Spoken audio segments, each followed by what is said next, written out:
또 12월 첫 주일이 되었습니다. 네, 2023년이 얼마 남지 않은 것 같습니다. 그렇듯 우리 하나님은 우리에게 한량없는 은혜를 부어주십니다. 이 시간에 다 함께 정말 힘찬 목소리로 주님 앞에 기쁨으로 찬양드리기를 원합니다. 우리를 죄에서 구원하신 하나님의 사랑, 주님의 은혜, 정말 이 시간 기쁨으로 찬양하겠습니다.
우리가 하나님의 은혜로 지금까지 왔습니다.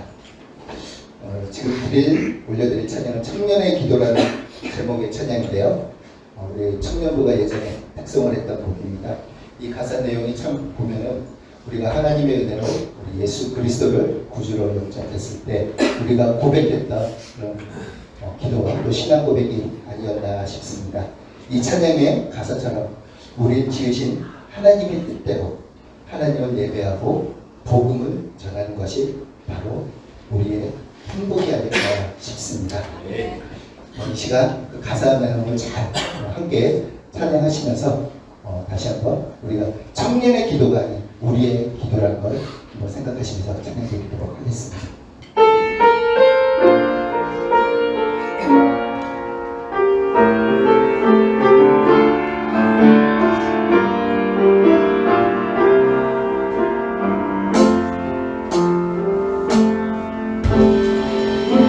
주신 모든 것 주께 감사드리며 많은 짐을 모아도 복음을 선택하고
예수님 닮아가는 우리 내게 내려놓고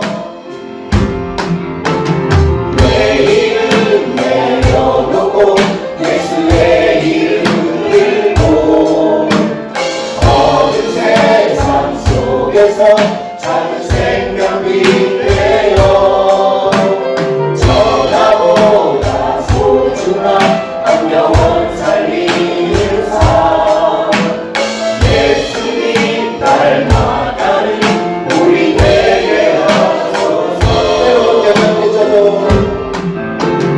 매번 연약해져도 가만하게 하소서 세상한 파도에 다시 함께 하소서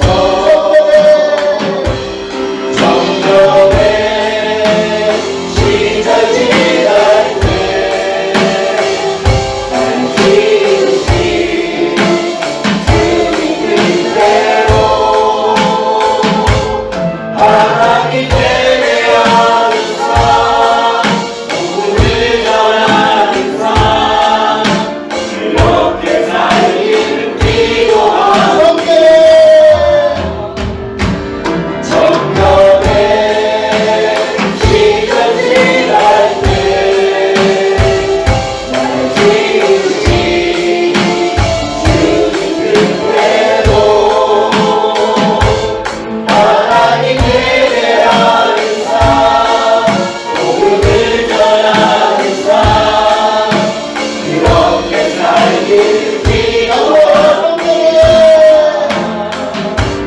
정점에 시절 지날 때날 지으신 주님 그대로 하나님 예배하는 삶 복음을 전하는 삶 이렇게 살기를 이것이 행복입니다. 이것이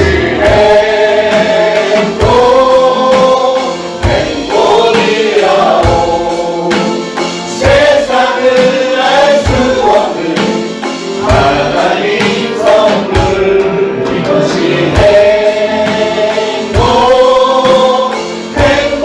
행복이라오 하나님의 자녀로 살아가는 것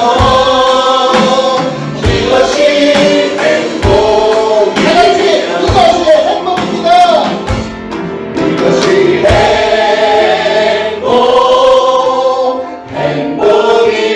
행복이라오 세상을 알 수 없는 하나님 선물 이것이 행복이라오 하나님의 자녀로 살아가는 것 이것이 행복이라오 마지막으로 이것이 행복. 이것이 행복이라오 세상을 알 수 없는 하나님 선물 이것이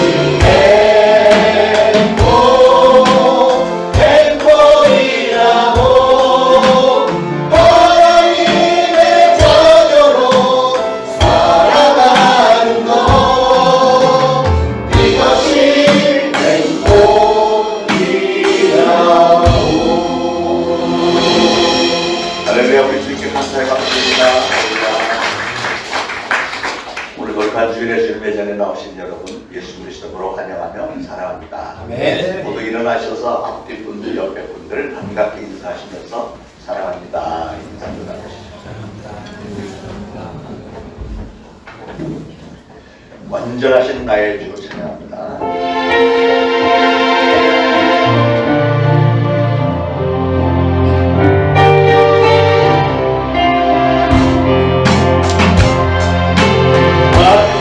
완전하신 나의 우리의 길로 나를 인도하소서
또 내가 새 하늘과 새 땅을 보니 처음 하늘과 처음 땅이 없어졌고 바다도 다시 있지 않더라.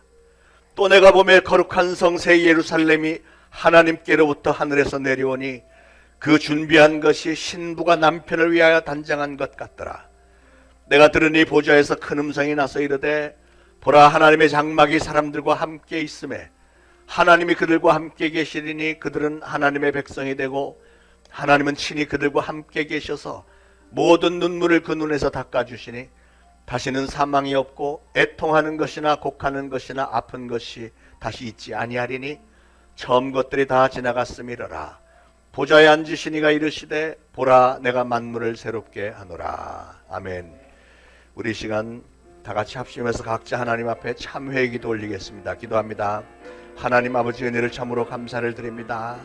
오늘도 거룩한 주일을 저희들에게 허락하셔서 하나님의 이름을 부르며 하나님을 찬양하며 하나님께 영광 돌리게 하시니 감사합니다.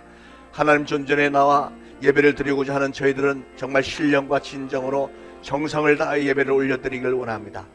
이 시간 참회의 시간에 스스로를 돌아볼 때 하나님 참담함을 금할 길이 없습니다. 하나님 앞에 송구스러움을 아뢰입니다. 저희들은 하나님 앞에 더 깨끗해야 되는데, 더 정결해야 되는데, 더 순수해야 되는데 우리는 정말 연약하여서 수시로 넘어지고 악한 마귀에 교묘하게 우리를 유혹할 때 우리는 쓰러질 수밖에 없음을 고백을 합니다. 그러기에 오늘 다시 한번 하나님 앞에 나와 회개하면서 하나님, 저희들의 연약함을 불쌍히 여겨주세요. 저는 분명히 하나님을 사랑하는데 어쩌면 이렇게도 연약한지요. 하나님, 성령님께서 저희를 붙들어 주세요. 다시는 넘어지지 않도록 도와주세요. 지난날의 잘못 용서하여 주시고 예수 그리스도의 보혈로 다 덮어주심으로 오늘 예배 전에 나온 사랑하는 성도들 죄 없다 칭하시며 우리의 예배를 하나님 기쁘게 흠양하시고 예배를 통하여서 저희들 정말 신앙이 회복되어지고 기쁨이 회복되어지고 우리 하나님의 은혜가 성령 충만함이 회복되어지는 놀라운 시간 되도록 축복하옵소서. 모든 영광을 하나님께 돌려드리며 예수 그리스도 이름으로 간절히 기도합니다. 아멘. 다 같이 사도신경으로 신앙 고백 드리겠습니다. 전능하사 천지를 만드신 하나님 아버지를 내가 믿사오며 그 외아들 우리 주 예수 그리스도를 믿사오니 이는 성령으로 잉태하사 동정녀 마리아에게 나시고 본디오 빌라도에게 고난을 받으사 십자가에 못 박혀 죽으시고 장사한 지 사흘 만에 죽은 자 가운데서 다시 살아나시며 하늘에 오르사 전능하신 하나님 우편에 앉아 계시다가 저리로서 산 자와 죽은 자를 심판하러 오시리라. 성령을 믿사오며 거룩한 공회와 성도가 서로 교통하는 것과 죄를 사하여 주시는 것과 몸이 다시 사는 것과 영원히 사는 것을 믿사옵나이다. 아멘. 모두 착석하시고 함께 기도하시겠습니다. 평강의 왕으로 우리에게 오신 주님, 12월 첫째 주일을 맞아 주님의 전으로 인도하여 주시니 감사드립니다. 복된 주일을 허락하신 은혜에 감사하며 우리의 마음과 뜻과 정성을 모아 주님을 경배하며 영광을 올려드립니다. 저희가 드리는 예배가 주님께 영광이 되고 우리 모두에게는 은혜가 되게 하옵소서. 하나님 아버지, 지난 날들을 돌아보니 주님께서 지키시고 돌보셨기에 여기까지 올 수 있었음을 고백합니다. 하나님께서는 우리와 함께 하시며 우리를 인도하여 주셨음에도 불구하고 하나님을 잊어버리고 세상을 친구 삼아 살아왔던 모습을 회개합니다. 때로는 언행일치의 생활을 하지 못했고 거룩한 삶을 살지 못했습니다. 주여, 이 시간 회개하오니 우리를 긍휼히 여겨 여기사 용서하여 주옵소서. 대한민국을 사랑하시는 하나님, 하나님의 선하신 뜻이 우리의 나라의 비전이 되어 믿음과 소망과 사랑이 넘쳐나기를 간구합니다. 위정자와 온 백성이 하나님 앞에 무릎 꿇고 회개하며 돌아와 예배하고 찬양하는 나라와 민족이 되게 하옵소서. 모든 면에서 하나님의 축복과 은총을 받는 나라가 되어 세계 속에 우뚝 서는 나라가 되게 하옵소서. 은혜가 풍성하신 하나님, 우리 초대신앙교회를 반석 위에 견고히 세워주시고 부응할 수 있도록 인도하여 주시옵소서. 세상 모든 민족이 구원을 얻기까지 쉬지 않으시는 주님을 본받아 우리 교회가 이 지역 사회에 믿지 않는 영혼들에게 힘써 복음을 전하게 하옵소서.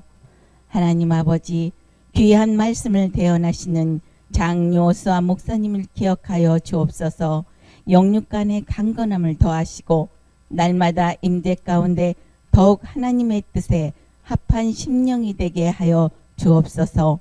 지혜와 능력의 말씀을 선포하실 때 말씀을 듣는 모든 예배자들의 심령의 담비가 흡족히 젖어들게 하옵소서. 찬양으로 영광 돌리는 성가대와 세 분의 전도사님들과 헌신하는 모든 손길 위에 하나님의 은혜가 충만하게 하옵시며 이 모든 말씀 우리 주 예수 그리스도의 이름으로 기도드립니다. 아멘.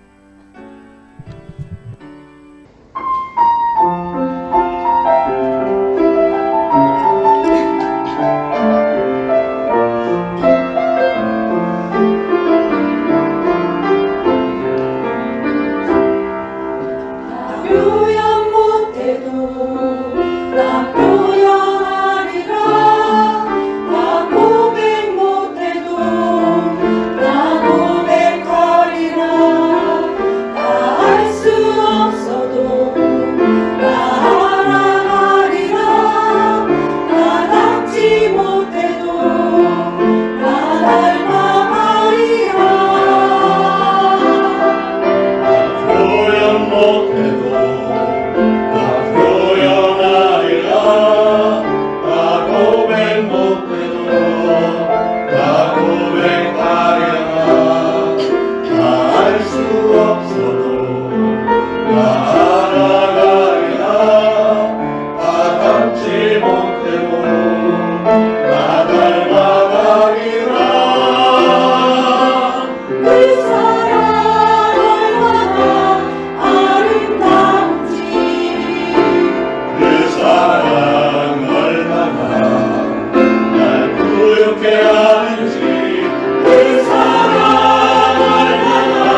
디모데후서 4장 9절로 13절 함께 봉독하시겠습니다. 너는 어서 속히 내게로 오라. 대만은 이 세상을 사랑하여 나를 버리고 데살로니가로 갔고 그레스게는 갈라디아로 디도는 달마디아로 갔고 누가만 나와 함께 있느니라. 네가 올 때 마가를 데리고 오라. 그가 나의 일에 유익하니라. 두기고는 에베소로 보내었노라. 내가 올 때 내가 들어와 가보의 집에 둔 겉옷을 가지고 오고 또 책은 특별히 가죽 종이에 쓴 것을 가져오라. 아멘. 건너뛰어서 21절 봉독합니다. 너는 겨울 전에 어서 오라. 의블로와 부데와 리노와 글라우디아와 모든 형제가 다 내게 문안하느니라. 아멘. 이번 여름은 상당히 무더웠고 그 무더위 속에서 정신없이 달려왔는데 오늘 정신을 차리고 보니까 벌써 12월입니다. 문득 겨울 안에 불쑥 들어와 있네요. 세월이 정말로 빠르게 후딱후딱 지나가는 것 같습니다. 이런 식으로 몇 번 더 이렇게 지나가면 점점점. 그래서 오늘 설교 제목은 겨울이 오기 전에 점점점입니다. 디모데후서는 사도 바울이 로마의 감옥에 갇혀서 자기의 앞날이 얼마 남지 않은 것을 알고 삶을 정리하는 마음으로 쓴 편지입니다. 오늘 이 말씀을 우리 주님께서 우리를 향해서 겨울이 오기 전에, 이 해가 다 가기 전에, 너의 인생이 다 가기 전에 너는 속히 어서 내게로 돌아오라 하는 그런 메시지로 받아들이시길 바랍니다. 우리 주님께서 우리에게 친히 주시는 음성으로 듣고 새로운 마음으로 신앙의 결단을 하시는 시간이 되길 바랍니다. 사도 바울의 서신서들 중에서 디모데후서는 제일 마지막에 쓴 편지인데 에베소에서 목회하고 있던 사랑하는 제자 디모데에게 보낸 편지입니다. 앞에 6절에서 보면 전제와 같이 내가 벌써 부어지고 나의 떠날 시각이 가까웠다 하면서 자신의 삶이 끝나가고 있다는 것을 사도 바울은 알고 있었고 바울은 그래서 편지 끝머리에 디모데에게 몇 가지 부탁을 했는데 3가지입니다. 첫째는 마가를 좀 데리고 와라. 두 번째는 가보의 집에 둔 겉옷을 가지고 오고 특별히 가죽 종이에 쓴 책을 가지고 와라. 이런 말씀을 했습니다. 사도 바울이 선교 사역을 한창 열심히 하고 있을 때 사도 바울의 주변에는 동역자들이 굉장히 많았습니다. 항상 사람들이 많이 있었지만 이제 노년에 가서 감옥에 갇혀 있는 이 사도 바울의 곁에 보니까 모두가 다 떠나버렸습니다. 9절에 보니까 대만은 이 세상을 사랑하여 나를 버리고 데살로니가로 갔고 그레스게는 갈라디아로 디도는 달마디아로 갔고 누가만 나와 함께 있느니라 그랬습니다. 그러니까 사도 바울은 이렇게 쓸쓸하고 허전한 상황에서도 몇 가지 우리가 눈여겨봐야 할 신앙의 행동을 보여주고 있는데요. 먼저 사도 바울은 마가를 떠올렸습니다. 마가가 누구였죠? 마가는 원래 바나바의 조카였는데 마가라는 사람이 마가복음을 기록을 했고 예루살렘 교회의 모임의 중심지인 마가의 다락방의 주인입니다. 오순절 그 성령이 임했을 때 그 마가의 다락방에 성령이 임했던 것을 우리가 잘 알고 있고요. 사도 바울이 처음에 바나바와 함께 전도 여행을 출발을 했을 때 이 마가도 같이 동행했었는데 조금 가다가 말고 너무 힘들다고 그냥 도중 하차를 해버렸습니다. 전도 여행을 하던 중에 갑자기 힘들다고 돌아가 버리니까 사도 바울의 전도 일정에 차질이 생긴 거예요. 아니 선교하겠다고 따라온 사람이 힘이 좀 들다고 해서 그렇게 금방 포기를 해요. 사도 바울의 마음속에 아마도 기본적인 자세가 배워먹지 않았다. 이렇게 생각했던 것 같아요. 그랬기 때문에 두 번째 전도 여행을 출발할 때 바나바가 사도 바울에게 와서 우리 마가를 데리고 가자 이랬을 때 사도 바울은 아주 냉정하게 절대 안 됩니다. 거절했었습니다. 바나바가 훨씬 어른이었고 사도 바울은 젊은 사람이었는데 어른인 바나바가 사실은 사도 바울이 잠적해 있을 때 바나바가 찾아가서 그를 인도해 냈기 때문에 이렇게 사도까지 됐는데 그 바나바가 젊은 사도 바울에게 그러지 말고 마가를 한 번 더 기회를 줍시다 이렇게 얘기를 하는데 절대 안 됩니다. 아주 단호하게 냉정하게 거부를 했습니다. 그 일로 인해서 바나바와 사도 바울이 사이가 나빠지죠. 그냥 갈라서 버리고 맙니다. 바나바는 자기 선교 나가고 사도 바울은 자기 선교 따로 나가고 성경에 앞만 찾아봐도 그 뒤에는 바나바와 사울이 같이 뭘 했다는 얘기가 전혀 없습니다. 마가 한 사람으로 인해서 바나바와 사도 바울이 사이가 나빠진 거예요. 그런데 이제 죽음을 눈앞에 둔 사도 바울이 삶을 돌아보니까 그게 그렇게도 마음에 걸려서 이제 눈 감기 전에 마가와 화해를 하고 같이 시간을 좀 보내고 싶은 마음이 올라와서 마가를 좀 데리고 와라 이렇게 부탁한 것으로 보입니다. 그리고 바울은 디모데에게 가보라는 사람의 집에 둔 겉옷과 책을 좀 가져오라 그랬는데, 가보는 드로아에 있는 사람으로 사도 바울이 전도를 다닐 때 그 집에 겉옷을 맡겨뒀었는데, 지금 사도 바울이 로마의 감옥에 갇혀 있는데요. 그 지중해 연안에 로마 감옥, 그것도 지하층에 갇혀 있는데 얼마나 그 겨울에 찬바람이 세게 들어오는지 정말 냉기가 뼛속까지 막 파고듭니다. 섬뜩하고 차가운 그 지하에 습기가 있으면서도 그냥 차가워서 견딜 수 없는 그런 살벌함, 막 뼛속까지 막 송곳처럼 이렇게 파고드는 추위, 간수들의 쇳날 같은 고함 소리, 이런 것으로 인해서 아마도 그 감옥 안은 온통 칙칙한 죽음의 기운만이 감돌았을 것입니다. 그래서 바울은 내가 추워서 견딜 수가 없는데 내 겉옷을 좀 가져다 달라 이렇게 부탁을 했고요. 또 가죽 종이에 쓴 것을 가져오라 한 것을 보면 아마 성경책을 말하는 거겠죠. 성경, 그 당시에는 성경을 양가죽, 양피 그 안쪽에다가 이렇게 했었으니까 성경책 4번이었을 텐데 그거를 좀 가져다 달라. 그런데 사도 바울의 옥중서신으로 알려진 편지들이 여러 개가 있죠. 에베소서, 빌립보서, 골로새, 빌레몬서, 그리고 사도행전 28장 부분, 이런 내용들과 오늘 디모데 후서를 비교를 해볼 때 사도 바울의 상황이 지금 많이 달라져 있는 걸 볼 수 있습니다. 같은 옥중서신인데, 같은 감옥에 있어서 쓴 편지인데도 상황이 달라졌어요. 달라진 상황은 뭐냐면, 첫째는 전에는 새 집을 가질 만큼 자유로웠었는데 지금은 감옥에 그냥 갇혀 있다 하는 것이고요. 두 번째로는 전에는 누구나 접촉할 수 있었는데 지금은 위험해서 사람을 만날 수가 없다 하는 점이고, 세 번째는 전에는 많은 동료들이 있었는데, 주변에 사람들이 많이 있었는데 지금은 누가 한 사람만 남아있다 하는 점이고, 끝으로 전에는 곧 풀려나리라는 희망이 좀 있었는데 지금은 사도 바울이 보니까 순교를 각오하고 마지막 순간인 것을 알고 있었다는 사실이죠.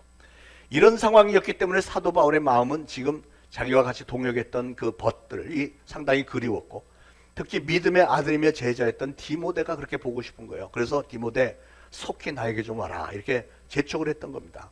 그런데 21절에 가서 보니까 다시 반복하는데 뭐라고 하냐면, 너는 겨울 전에 어서 오라 이런 말을 했어요. 겨울이 되기 전에 왔으면 좋겠다. 여러 가지 생각이 오가는 그 내용입니다. 정말 이 말은 뭔가 우리로 하여금 많은 것을 생각하게 하고 어떤 촉박감 같은 것도 느끼게 하잖아요. 겨울이 되기 전에 와라. 여러분, 겨울은 왠지 모르게 춥고 쓸쓸하고 음산하고 적막한 고독을 느끼게 하는 계절입니다. 더군다나 이제 자기 자신의 인생과 복음 사역의 마지막 지점에 와 있는 사도 바울을 우리가 생각을 해볼 때, 사도 바울은 정말로 간절한 심정으로 이 메시지를 썼을 것입니다. 그만큼 우리가 더 집중을 하게 되죠. 겨울 전에 어서 오라는 사도 바울의 말을 묵상을 하면서 저는 첫 번째로 계절의 겨울을 생각을 해보게 됩니다. 계절, 봄, 여름, 가을, 겨울이 있는데요. 봄은 생명이 싹트는 계절이고, 여름은 성장하는 계절이고, 가을은 생명이 열매를 맺는 계절이고요. 겨울은 생명의 활동이 멈추고 잠드는 것처럼 보이는, 온 세상이 아주 꽁꽁 얼어붙어서 그냥 삭막한 그런 아주 추운 계절이 바로 겨울입니다. 그래서 어떤 시인은 겨울 밤을 묘사를 하기를, 밤 중에서도 겨울밤은 더구나 쓸쓸하구나 이렇게 얘기를 했습니다. 수많은 밤들이 있지만 추운 겨울의 밤은 더 쓸쓸하다는 거죠. 겨울은 그렇게 아주 매섭고 혹독하게 추울 뿐만 아니라 침묵에 잠겨있는 적막한 계절이고, 활동이 멈춰지는 쓸쓸한 죽음과 같은 계절이다 그 말입니다. 그렇기 때문에 우리는 겨울이 오기 전에 추위를 견딜 만반의 준비를 갖춰야 되겠습니다. 월동에 필요한 난방시설과 따뜻한 의복과 목도리, 장갑, 마스크, 이번에 독감하고 코로나 여전히 있으니까 마스크도 좀 쓰고 다녀야 될 것 같고요. 그리고 식량 준비도 잘 해야 되겠죠. 저는 말씀을 준비하면서 어린 시절에 잠시 농촌에서 살았던 기억을 떠올렸습니다. 농촌에서는 겨울이 오기 전에 집집마다 월동 준비들을 열심히 하는데요. 그 중에서 가장 큰 일은 추수하는 거죠. 추수. 벼를 탈곡해서 곡간에 다 저장을 해야 되고, 그 외에 여러 가지 곡물들 타장하고, 배추, 무를, 농사를 지어서 겨울 내내 먹을 김장을 담그는 게 상당히 큰 일이죠. 어머니들은 소못과 소미불을 준비했고, 동네 아저씨들은 볏짚을 엮어서 초가 지붕을 덮는 일들을 했습니다. 물론 아직도 농촌의 농부들이나 영세민들은 춥고 긴 겨울을 지내기 위해서 힘겹게 월동 준비를 해야 됩니다.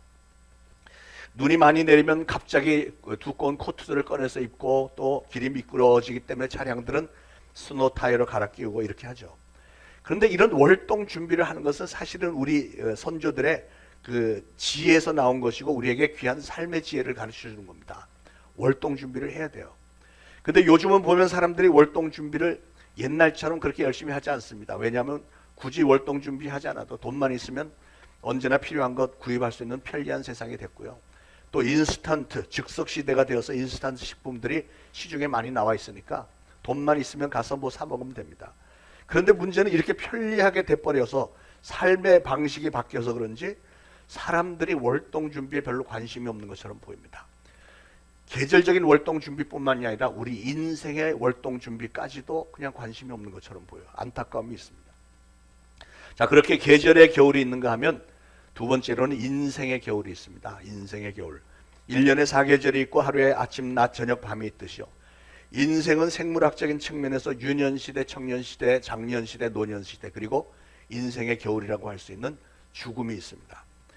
인생의 겨울이 계절의 겨울과 다른 점은 계절의 겨울은 봄, 여름, 가을, 그 다음에 겨울이 오고 이렇게 어김없는 자연 법칙의 순서에 따라서 봄, 여름, 가을, 겨울이 오지만 인생의 겨울은 꼭 그 순서는 아니죠. 어떤 때는 봄에서 곧바로 겨울로 갈 때도 있고 여름에서 곧바로 겨울로 갈 때도 없잖아 있죠. 죽음에는 남녀노유가 없습니다.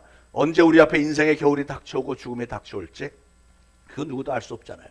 사람들은 나름대로 다 열심히 세상을 살고 있지만 인생의 계절이 몇 단계 지나고 나서 지나온 발자취를 되돌아보면 그렇게 열심히 살았던 인생의 세월들이 모두가 다 어디로 갔는지 알 수가 없어요.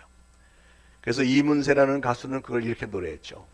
세월이 흘러가면 어디로 가는지 나는 알 수가 없잖아요.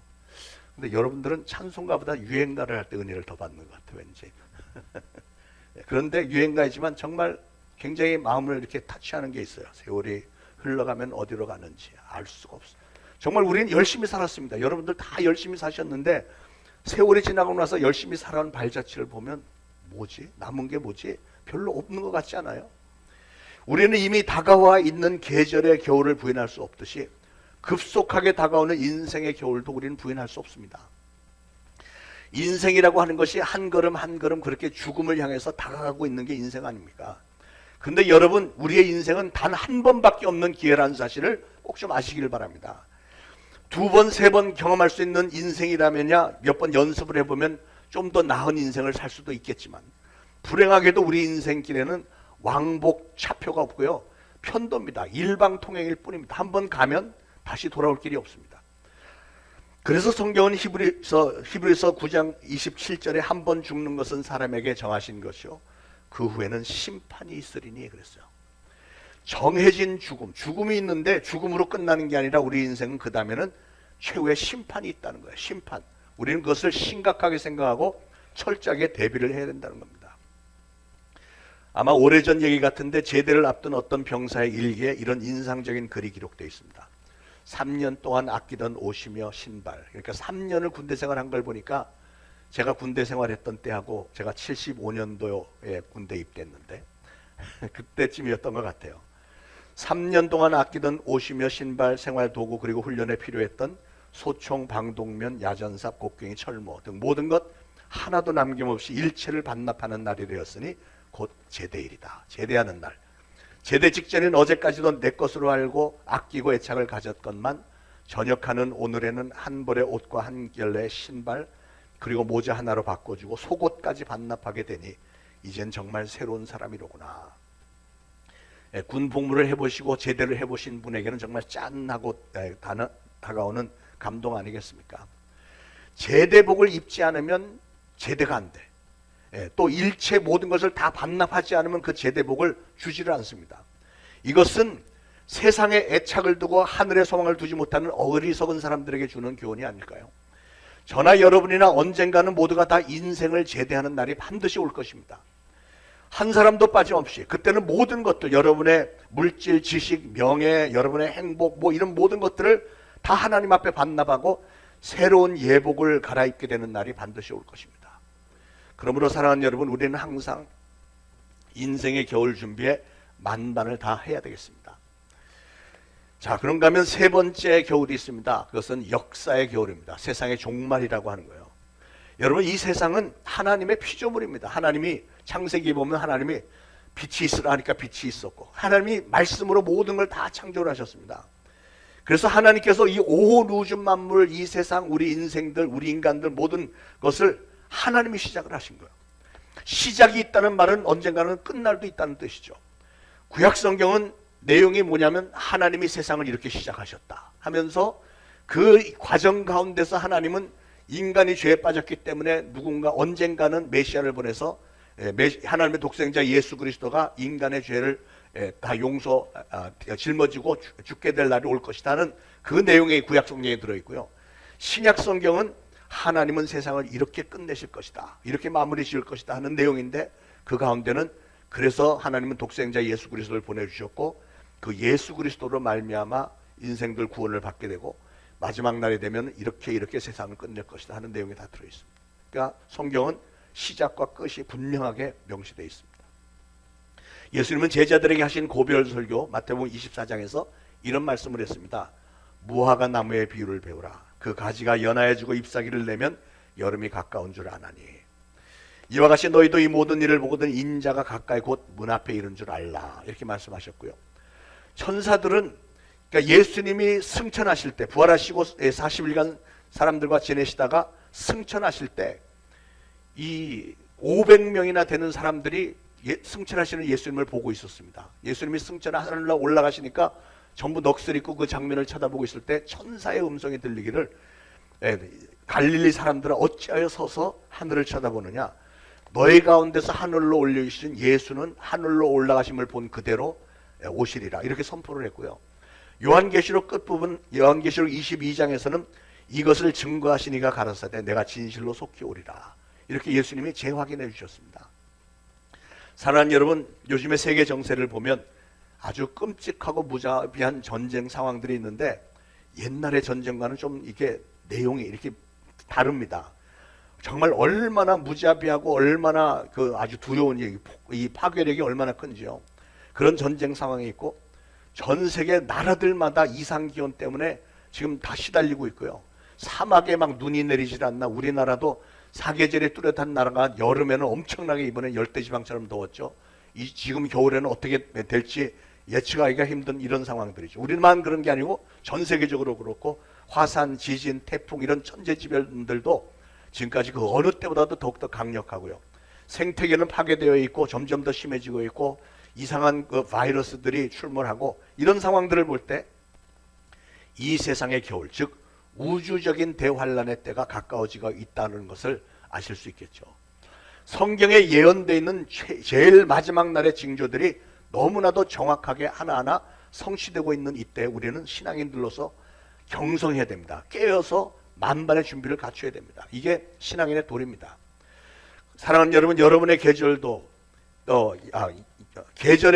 여러분의 계절의 겨울도, 우리 인생의 겨울도, 그리고 세계의 종말을 의미하는 이 역사의 겨울도 모두가 다 지금 우리 눈앞에 굉장히 급속도로 진행이 되고 있는 현실 상황이 되어버렸습니다.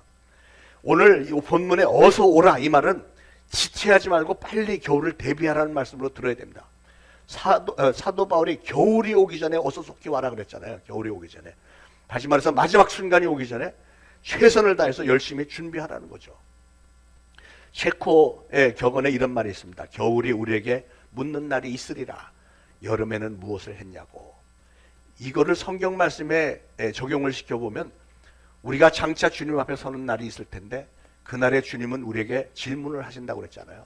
너는 네가 맺은 열매를 좀 보자. 우리의 열매를 보고 그 가지를 알리라, 그렇게 말씀하셨어요. 바울에게는 다가오는 겨울이 그렇게 해서 단순히 계절의 바뀜이라기보다는 곧 자기 자신이 죽을 것이라는 뜻을 6절에서 암시를 했습니다. 전제와 같이 내가 벌써 부어지고 나의 떠날 시각이 가까웠도다. 죽음을 예감했던 사도 바울에게서 오늘 우리는 많은 교훈을 얻을 수 있는데, 그 마지막 순간에 첫째로 사도 바울은 신앙의 벗을 찾았습니다. 신앙의 친구들, 동역자들을 찾았습니다. 동역자들이 그리웠어요. 감옥 생활도 외롭고 쓸쓸한데 그동안 자기 옆에 있었던 동역자들이 하나하나 다 떠나갔고, 그래서 사도 바울은 가장 먼저 디모데가 보고 싶었어요. 그래서 9절에 너는 어서 속히 내게로 오라 이렇게 요청을 했습니다. 그리고 10절에서는 대만은 이 세상을 사랑하여 나를 버리고 데살로니가로 갔고 그레스게는 갈라디아로 디도는 달마디아로 갔고 떠나간 사람들을 그리워하고 있는 게 딱 느껴지잖아요. 그리고 11절에는 누가만 나와 함께 있느니라 하면서 하는 말이 네가 올 때 마가를 데리고 오라 그가 나의 일에 유익하니라 그랬어요. 그러니까 사도 바울이 지금 옛날에 마가에게 자기가 너무 냉정하게 대했던 것에 대해서 후회를 하면서 그와 관계를 회복하려고 하는 그런 마음을 읽을 수가 있죠. 사도 바울은 인생의 겨울 앞에서 외롭고 쓸쓸할 때 가장 소중했던 신앙의 동역자인 디모데와 그리고 자기의 마음의 한 구석에 참 짐으로 남아있는 마가를 불러서 잘 마무리를 지으려고 하는 모습을 우리가 볼 수 있습니다. 여러분 우리도 신앙생활 하는데 신앙의 동역자가 필요합니다. 혼자라고 느끼거나 쓸쓸할 때 여러분의 어려움을 같이 나눠줄 수 있는 신앙의 동역자, 여러분의 구역 식구, 우리 성도들, 신앙의 공동체 안의 성도들이 필요하죠. 필요하면 신앙의 벗들에게 도움을 요청도 하고 때로는 여러분이 그들에게 도움을 줄 수 있다는 것이 얼마나 아름다운 신앙의 공동체의 모습입니까? 이게 바로 하나님이 기뻐하시는 일이죠. 특히 추운 겨울을 맞으면서 남은 기간 따뜻하게 보내기 위해서는 신앙의 동역자들이 다 필요한 겁니다. 자, 두 번째로 사도 바울은 하나님의 말씀을 찾았습니다. 우리도 마찬가지로 어려움이 있을 때 마지막 때 하나님의 말씀을 사모해야 됩니다. 13절에 바울은 디모데에게 네가 올 때 내가 드로아 가보의 집에 둔 겉옷을 가지고 오고 또 최근 특별히 가죽 종이에 쓴 것을 가져오라. 사울이 이렇게 어려운 상황에 있을 때 정말 마지막 순간에 하나님의 말씀을 사모했다는 사실이죠. 하나님의 말씀은 위로와 능력과 평강이 넘치는 생명의 양식입니다. 사랑하는 여러분, 우리는 신앙인으로서 하나님의 말씀을 읽는 것이 우리의 특권입니다. 어렵고 힘든 시간에 그러므로 여러분 수시로 성경책을 펼쳐서 성경을 꼭 읽으시기 바랍니다. 읽으시고 묵상을 하시고 또 여러분의 담임 목사의 설교 유튜브에 잔뜩 있으니까 들어가서 우리 유튜브에 들어가서 제 설교도 열심히 들으시고 하나님의 말씀에 많은 위로도 받으시고 힘을 얻으시기를 축원을 드립니다. 자, 세 번째로 사도 바울은 그렇게 마음이 외롭고 쓸쓸할 때 자기 자신과 함께 하시는 하나님을 믿음의 눈으로 보았습니다. 16절 이하에 보니까 사도 바울은 어려운 상황 가운데서도 자기와 함께 하시는 하나님의 모습을 믿음의 눈으로 발견하고 있는 것을 볼 수 있어요. 이렇게 되어 있습니다. 내가 처음 변명할 때 나와 함께 한 자가 하나도 없고 다 나를 버렸으나 그들에게 허물을 돌리지 않기를 원하노라. 주께서 내 곁에 서서 나에게 힘을 주심은 나로 말미암아 선포된 말씀이 온전히 전파되어 모든 이방인이 듣게 하려 하심이니 내가 사자의 입에서 건짐을 받았느니라. 주께서 나를 모든 악한 일에서 건져내시고 또 그의 천국에 들어가도록 구원하시리니 그에게 영광이 세세무궁토록 있을지어다. 이렇게 사도 바울은 하나님을 이렇게 바라보는 거예요. 하나님에게 자기의 온 생각 모든 것을 이렇게 집중했습니다. 그러므로 사랑하는 여러분, 여러분도 어려울 때 여러분과 함께 하시는 하나님을 믿음의 눈으로 항상 찾으시기를 축원을 드립니다. 디모데가 이 편지를 받고서 어떻게 했는지 그 다음에는 기록이 없습니다. 근데 전에 내려온 이야기로는 참으로 안타깝게도 디모데는 그해 겨울에 로마를 방문하지를 못했습니다. 못했고 사도 바울은 그해 겨울에 그렇게 보고 싶었던 사랑하는 영적인 아들 디모데를 만나지를 못하고 처형을 당했습니다. 얼마나 안타까운 일입니까? 슬픈 일이죠. 그러나 여러분, 이 얘기는 그냥 사도 바울과 디모데의 얘기뿐만이 아니라 바로 우리의 이야기일 수도 있습니다. 우리도 준비를 다 마치지 않은 상태에서 겨울을 맞이할 수 있다고 하는 사실이죠. 사랑하는 여러분, 여러분의 인생의 겨울이 오기 전에 반드시 해야 할 일들이 무엇이 있습니까? 여러분 개인적으로 하고 싶은 일들이 무엇이 있으신지요?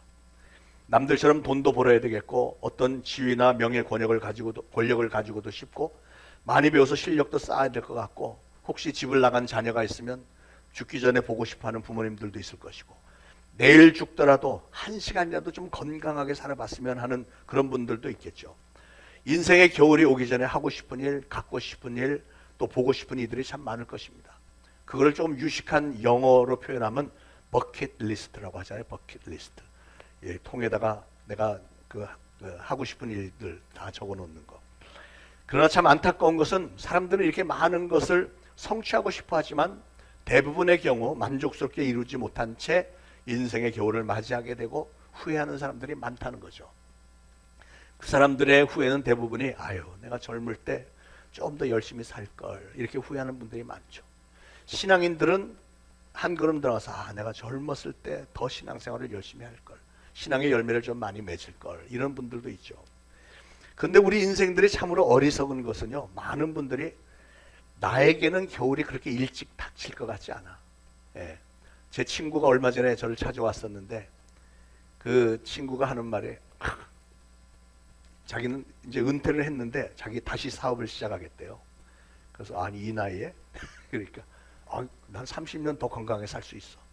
앞으로 30년을 내다보고 지금 30년 동안 새롭게 할 사업을 구상을 하고 있대. 그런데 거기다 대고 뭐 다른 말을 할 수는 없고. 그런데 사람들이 자기에게 겨울이 그렇게 일찍 닥치지 않을 거라고 착각들을 하는 거예요.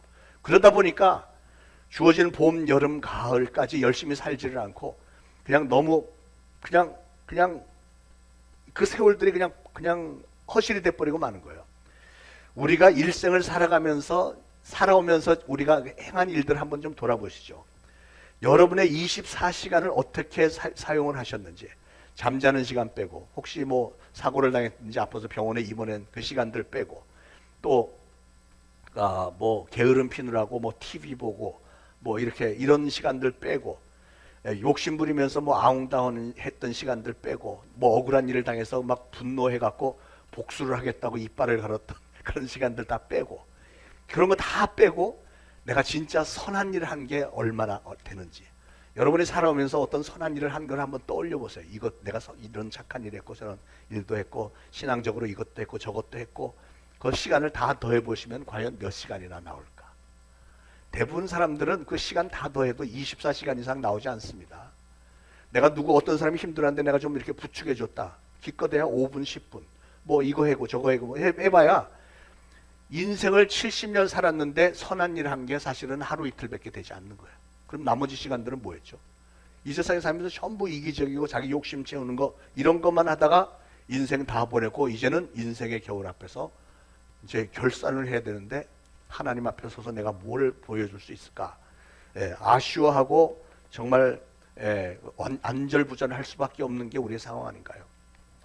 사랑하는 여러분, 여러분에게 인생의 겨울이 오기 전에 월동 준비를 잘 해야 되겠지만 우리가 무엇보다도 우선적으로 해야 될 일은 영혼을 위한 월동 준비입니다. 여러분의 영혼.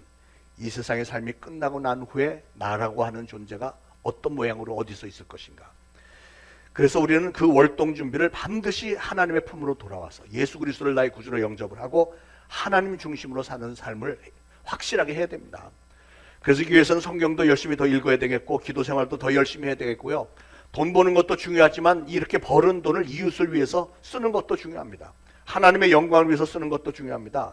여러분 주변에 힘들어하는 이웃들에게 또 한 걸음 더 나가서 저 선교지에 우리보다 훨씬 더 궁핍하게 살고 있는 불쌍한 민족들에게 여러분이 가진 것들 더 많이 베풀고 무엇보다도 여러분이 이미 받은 복음을 잘 전달을 하면서 여러분의 겨울을 맞이해야 되지 않겠습니까?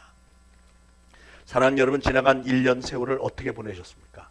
혹시 여러분 중에 탕자처럼 보내신 분은 안 계신지요? 과연 주님께서 이 시간 딱 여기서 중단하고 나와 결산하자 이렇게 하신다면 여러분은 과연 하나님 앞에 무엇을 내보일 수 있겠으며 우리 하나님이 여러분이 내놓은 열매를 보면서 착하고 충성된 종이라고 하는 칭찬을 하실까요? 아니면 혹시라도 이 악하고 게으른 종아, 뭐 열매를 맺은 게 별로 없는데요. 그럼 당연히 악하고 게으른 종아 하면서 쫓겨나서 어두운 곳에서 이를 갈미 있으리라 그랬잖아요. 우리에게 겨울이 다가오고 있다는 사실을 우리는 피할 길이 없습니다. 우리는 겨울을 준비해야 됩니다. 그런데 겨울을 따뜻하게 보내려면 우리는 무장을 해야 되는 거예요. 인생의 겨울이 오기 전에, 또한 영적인 겨울이 오기 전에, 그리고 이 해가 다 가기 전에 하나님 앞에서 점도 없고 흠도 없는 온전한 믿음으로 하나님께 영광과 찬양과 감사를 드림으로 우리 하나님부터 칭찬을 듣는 성도님들 되시길 축원합니다. 오늘 주신 말씀대로 신앙의 동역자들 잘 많이들 사귀셔서 좋은 신앙의 교제들 나누시고 하나님의 말씀을 항상 찾고 읽고 묵상하고 하나님의 뜻대로 살려고 애를 써야 되겠고요. 또 우리와 함께 하시는 하나님을 항상 영적인 눈으로, 믿음의 눈으로 바라볼 수 있도록, 그러기 위해서 말씀 생활, 기도 생활, 항상 주님의 몸된 교회 열심히 나와서 성령 충만함으로 무장을 해야 되겠습니다. 그렇게 함으로 사도 바울이 선한 싸움을 그렇게 잘 싸우고 달려갈 길을 다 달렸기 때문에 마침내는 하늘나라에서 많은 상급을 받고 따뜻한, 영원토록 따뜻한 겨울을 지내게 된 것처럼, 저와 여러분도 우리에게 맡겨진 선한 싸움 잘 싸우고 달려갈 길 열심히 잘 달리심으로 영원토록 저 천국에서 따뜻하고 평안한 겨울을 맞이하게 되시기를 예수 그리스도 이름으로 축원을 드립니다. 기도하겠습니다. 하나님, 오늘 주신 말씀 감사합니다. 추운 겨울을 맞으면서 저희는 이 세상 역사의 겨울과 동시에 저희 인생의 겨울을 생각해 보게 됩니다. 이 땅에서 누리던 모든 것들을 이제는 하나님 앞에 다 반납을 하고 언젠가는 새 예복을 입고 하나님 앞에 서게 될 날을 생각하면 저희들은 그저 두렵고 떨리는 마음뿐입니다. 하나님, 저희들은 이제 저희 인생의 겨울 월동 준비를 잘 하고 싶습니다. 오늘 사도 바울처럼 저희들도 신앙의 벗들을 가까이 하고 신앙의 교제를 나누며 하나님의 말씀을 항상 읽고 듣고 묵상하면서 오로지 하나님만을 믿음의 눈으로 바라보면서 사도 바울이 선한 싸움 다 싸우고 달려갈 길을 잘 달렸기에 마침내는 하늘나라에서 많은 상급을 받고 따뜻한 겨울을 맞이하게 된 것처럼 저희도 선한 싸움 잘 싸우고 달려갈 길 열심히 잘 달림으로 영원토록 따뜻하고 평안한 겨울을 맞을 수 있도록 성령님께서 저희들의 삶 가운데 동행하시고 인도하여 주옵소서. 예수 그리스도 이름으로 간절히 기도합니다. 아멘. 찬송가 176장 부르면서 준비하신 예물 바치시겠습니다.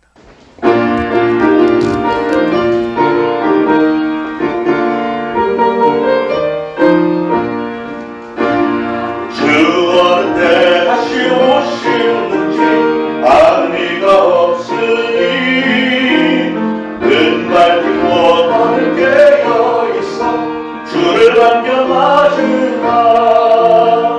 주 안에서 우리 몸과 마음이 깨끗하게 되어서 주 예수님 다시 오실 때에 모두 기쁨으로 맞으라. 주 예수님 언제 오실는지 간만에 낮에나 늘 깨어서 주님 만든 손도 주의 영광 보겠네.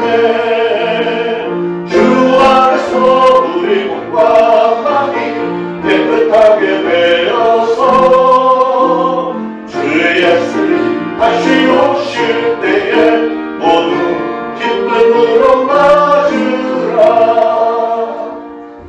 하나님 감사합니다. 오늘도 주님의 전에 나와 예배드리고 하나님 앞에 예물 바칩니다. 바쳐진 예물 주님의 몸된 교회 세워나가는 일에 행여나 부족함 없도록 하나님께서 풍요롭게 채워주시고 정말 주님의 일을 많이 감당할 수 있도록 우리 교회 여러모로 부흥시켜 주시기를 소원합니다. 하나님께서 예배해 놓으신 많은 심령들, 영혼들을 저희 교회로 인도하여 주셔서 제가 손에 손을 잡고 주님의 몸된 교회 잘 세워나갈 수 있도록 성령님께서 강력하게 역사하여 주시기 원합니다. 바친 모든 손길들 축복하심으로 저들이 손으로 하는 모든 위에 많은 열매를 맺게 하시고 생계를 축복하시고 각 가정들마다 가족들 건강 중에 풍요로움 가운데 항상 지켜주심으로 저희를 하나님 앞에도 더 많이 바치며 주변 사람들에게 예수 그리스도 이름으로 더 많이 나누어 줄 수 있는 그런 가정들이 다 되도록 축복하옵소서. 예수 그리스도 이름으로 간절히 기도합니다. 아멘. 자, 교회 소식 알려드리겠습니다. 오늘은 그 필리핀 다메섹 캠프 그 팀 멤버 훈련 모임 오늘은 좀 생략하겠습니다. 다음 주부터는 아마 1월 그 집회 때까지 아마 쉬지 않고 우리가 준비해야 될 것 같은데 오늘만 좀 쉬도록 하겠고요.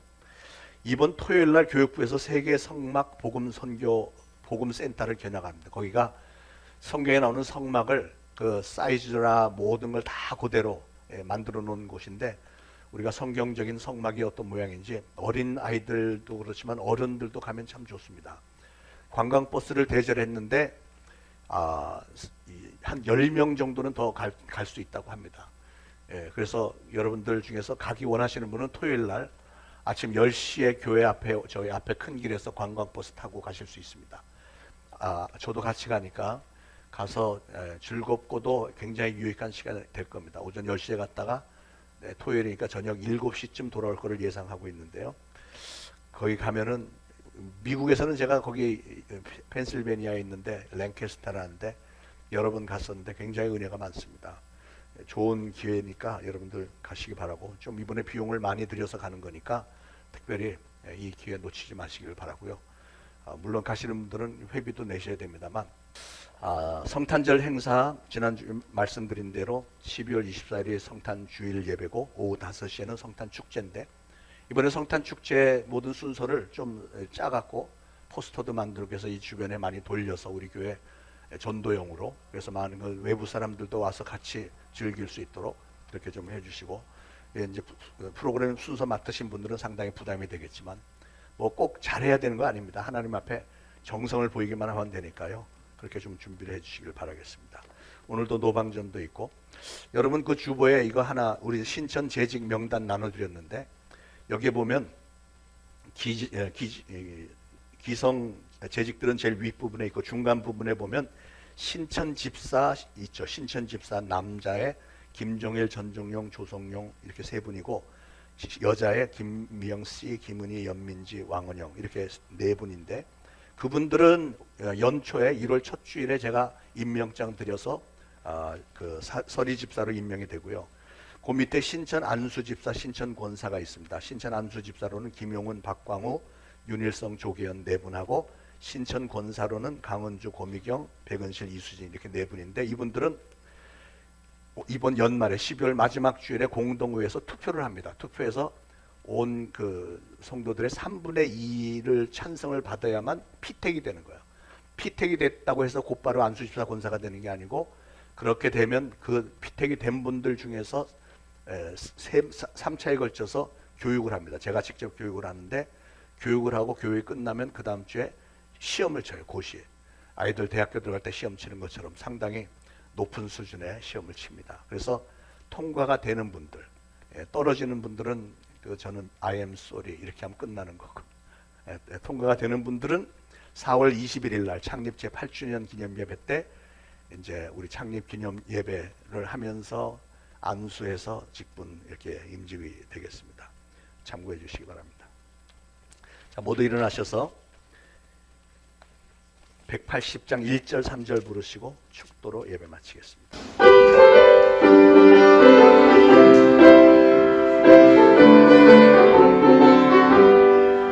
하나님의 앞에 속에 전제 질도할 때 예수 영광 등에 부르다시고, 천사들을 세게 만든 모든 곳에 오며 구원 얻은 성도들을 모으리. 나 밟을 때 나의 이름, 나 밟을 때 나의 이름, 나 밟을 때 나의 이름, 부를 때에 잔치 참여하겠네. 주님 다시 오실 날은 우리할 수 없으니 항상 기도하고 깨어있어서 뒷문으로 보좌 앞에 우리 나가서 그때까지 참고 기다리겠네. 나 밟을 때 나의 이름, 나 밟을 때 나의 이름, 나 밟을 때 나의 이름, 부를 때에 잠시 참여하겠네. 이제 우러러 추구나옵기는 우리 구주 예수 그리스도의 무한하신 은혜와 하나님 아버지의 극진하신 사랑과 성령님의 감동, 감화, 교통, 위로하심이 오늘 이 거룩한 주일에 주님의 전에 나와 예배드리고, 오늘 주신 말씀 마음에 잘 새기고 이제 보내심을 받는 그곳 가정과 이웃과 직장 사업장에서 예수 그리스도를 증거하는 사명을 잘 감당하겠노라 다짐하는 모든 성도들 머리 위에 이제로부터 영원토록 항상 함께 있을지어다. 아멘.